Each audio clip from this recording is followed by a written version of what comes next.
Good day, everyone. Still on organic chemistry, I welcome you all to another fresh episode, episode 3 of organic chemistry. And in this particular video, we deal with the characteristics of organic compound.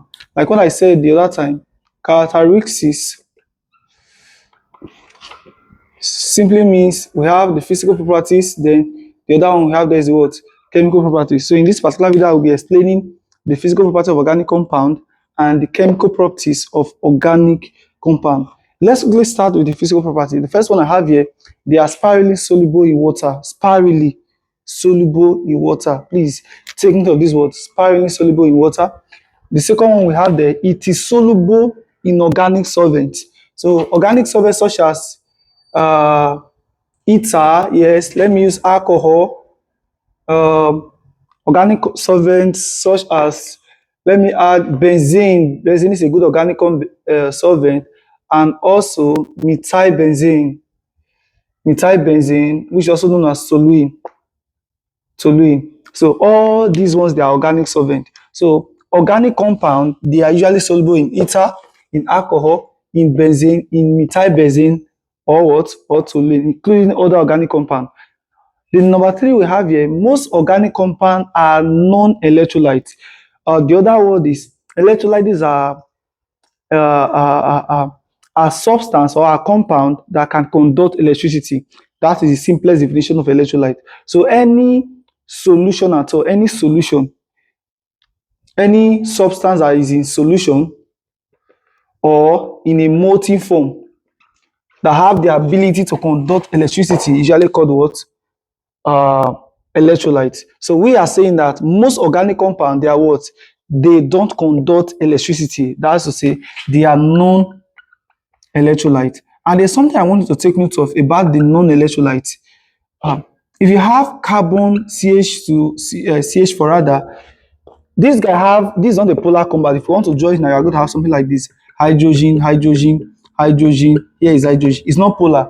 That means I can't assign poles. Like I can't say here is positively charged and here is negatively charged. I can't assign poles. So as long as you can assign pole to the organic compound, you cannot refer it to as a polar compound.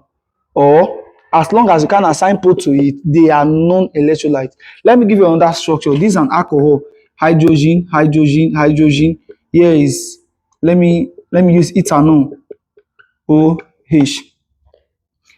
Oxygen is partial negative, or I can even say negative, but let me use partial negative. Hydrogen is partial positive. Here is partial positive. As long as I can form a pole or a dipole, or as long as I form positive and negative charge, please. Therefore, I can refer to that organic compound as a what? As an electrolyte. But as long as pole cannot be formed, it is not what? An electrolyte. So please take note. So most organic compounds actually, they are non-electrolyte, like your methane, your ethane, they don't conduct electricity. But the one that has charge, we have another one again, ethanoic acid. You are going to see hydrogen here. Here is hydrogen, here is hydrogen, carbon, oxygen, here is hydrogen. There is partial negative. Oxygen here is negative, here is positive, here is positive. So you realize that as long as you can assign a dipole, as long as you can have a dipole interaction, let me just change it for you, DD interaction. So a dipole interaction is called DD interaction. So as long as you can have a DD interaction or even a D interaction, a dipole interaction, then we can call that an electrolyte. But these compounds are actually few compared to other compound of organic chemistry. So the next one we have here is they have a sharp melting point between 0 degrees Celsius to 300 degrees Celsius. So these are the physical properties of organic compound. These are the general physical properties of organic compound, because we have others like that are peculiar to some compound, like the one of methane or alkane. The physical property of alkane actually differ from that of alkene, and also differ from that of alkanoic acid or carboxylic acid. So the physical property actually differ from a particular functional group or homologous series to another. And even members of same homologous series, which is the homolog, they also differ. Like that of CH4, this is a gas. Then if you have C5H 12. This should be a liquid. So you realize that even the same homologous series, they also have different physical property. But we are not going to dive into that today. So let's quickly rush through the chemical property. The first one is they are flammable. They are inflammable. The second one is they burn readily in air on heating. That's actually almost the same thing with the first one. When heat is applied to it, they burn easily in what? In air. Number three, they undergo decomposition reaction. What I mean by decomposition reaction, a breakdown reaction. And please, when most organic compound, or let me use hydrocarbon, the combustion of hydrocarbon, let's say CH4, combustion, burning, your mind should always go to what? Oxygen. So when this reaction takes place, you are going to have carbon dioxide plus what? Plus water. So this is exactly what will be formed. Most hydrocarbon will undergo this kind of reaction, whereby at the end of the whole product, the process, they are going to form carbon dioxide or carbon dioxide and what? And water. So their reaction is very, very slow. Organic compound is not like inorganic compound. Uh, Organic compound is not like inorganic compound. So their reaction is very, very slow. Most of us have done titration before. If you know what you are doing in a titration, if you know what you are doing, 5 minutes, 5 minutes, you should be done with the reaction. If you know what you are doing. But if you don't know what you are doing, let's say 30 minutes. If you don't know what you are doing, no, 30 minutes. I'm not talking about the time that you used to gather the instrument to when the whole thing is set up, when you have got to your acid, you have got to your base. 5 minutes is enough for you to do your titration.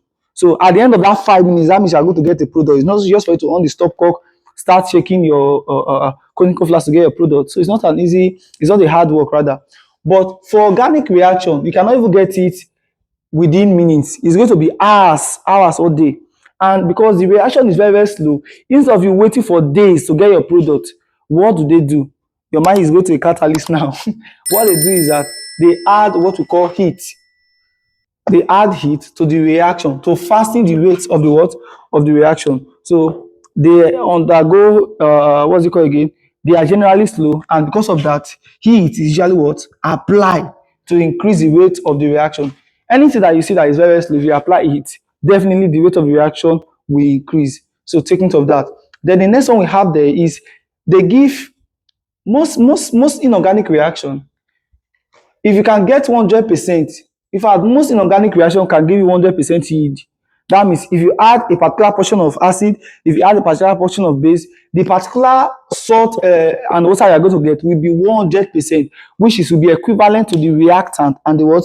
And the product. But for organic reaction, you don't even expect 100% yield. If you can get from 50% down to 70%, you are what? You are okay. It's not like organic reaction whereby we are looking for, we must have the 100% yield. So sorry, for inorganic reaction, it will definitely give us a 100% yield. But for organic reaction, if you can get 50 to 70%, you are what? You are okay. Then the next one is there is usually a side reaction. As long as the reaction is slow, any reaction at all, as long as the reaction is very, very slow, definitely there will be a side reaction. So please take note. Then the next one we have the equilibrium reaction can lead to poor yield. I believe you know what we mean by equilibrium reaction already.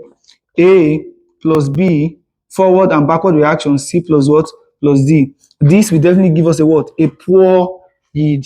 Then isomerism is not really a property of organic compound. This is not really a property of organic compound. But I try to ship it in here.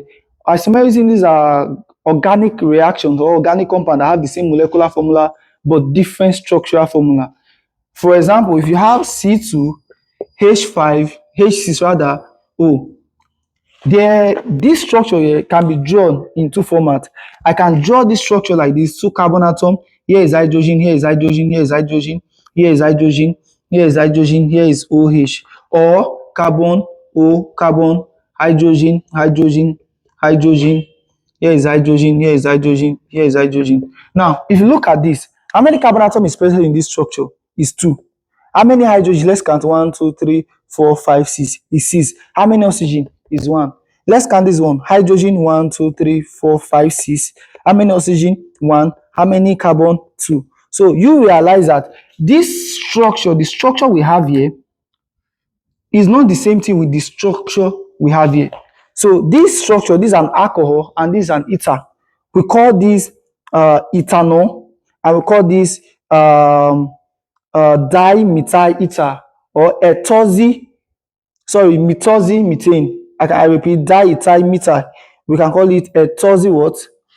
Sorry, methoxy what? Methane or dimethyl ether. So you can either call it dimethyl ether or ethoxy methane. So you realize that they have just one molecular formula but different structural formula. So organic compound that behave like this, they are usually called what?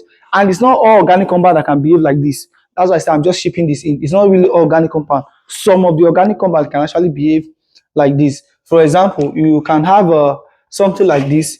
One, two, three, four. Here is hydrogen, here is hydrogen, here is hydrogen. Another hydrogen is here, another hydrogen is here. Hydrogen, hydrogen, here is hydrogen, here is hydrogen. Then you realize that we have how many hydrogen here? One, two, three, four. Four carbon, 8, 9, 10. So we have 4 carbon, 10 hydrogen. Then let's confirm on that structure. One, two, three. On that carbon is here. Here is hydrogen, here is hydrogen, here is hydrogen, here is hydrogen. A hydrogen is here, a hydrogen is here, a hydrogen is here, a hydrogen, a hydrogen, a hydrogen. Now, if you count this structure, this is 1, 2, 3, 4. 4 carbon, 1, 2, 3, 4, 5, 6, 7, 8, 9, 10. 10 hydrogen. So they have the same molecular formula but different structural formula. So it is also referred to as isomerism. But isomerism is actually broad. It's not just like this because there are some that will have the same molecular formula, the same structural formula, but different orientation in space. There's something called orientation in space. So that one now we refer them as stereo isomerism. That's a different part of organic chemistry that is very, very deep. But in this particular video, I would love to stop here. In another video, maybe probably towards the end of organic chemistry, I will enter stereo isomerism. That's actually a very, very deep part of organic chemistry. If you have any question regarding what I've explained so far, please feel free to drop that in the comment section. And I have a question for you. Why is it that heat is applied to a chemical reaction, to an organic reaction? If an organic compound is reacting, why is it that we apply heat to the reaction? If you know that, please drop that in the comment section. Thanks for watching. I hope to see you in the next episode.